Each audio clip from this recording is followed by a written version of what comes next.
اكيد سألت نفسك السؤال ده قبل كده، هو ليه الشركات الصينية زي اوبو، شاومي، اونر، فيفو، كل الشركات دي دايما بتنزل اجهزة قوية جدا جدا جدا بتنافس ابل وسامسونج في الامكانيات، بس بتيجي عند نقطة التحديث وبتلاقي دايما شركة زي ابل وجوجل وسامسونج مؤخرا انضمت لهم بيدوا فرق سنين رهيب، تقريبا ضعف السنين اللي بتديها لك الشركات الصينية. الشركة الصينية ممكن تديك 3 سنين، لو قوية قوي تديك 4 سنين، لكن شركات زي سامسونج وابل وجوجل حاليا تحديثاتهم بتوصل ل7 سنين. طب ليه؟ مع ان الامكانيات واحدة، المعالجات واحدة، كل حاجة واحدة. ايه الفكرة هنا؟ وليه دايما سوفت وير الشركات الصينية بيبقى عمره اقصر من الشركات اللي ليها اسم وبراند معروف زي سامسونج وجوجل وابل؟ بمنتهى البساطة عشان التكلفة بس.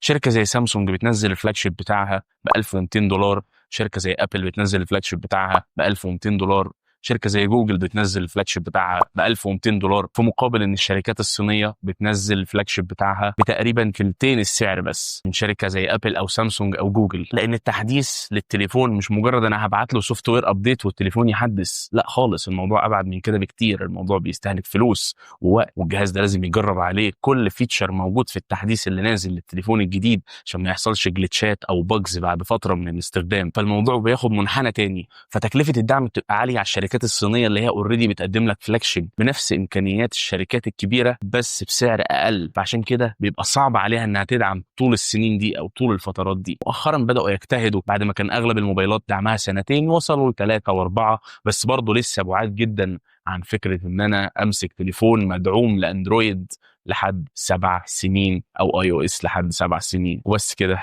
دي كانت معلومه على السريع، فيديو خفيف.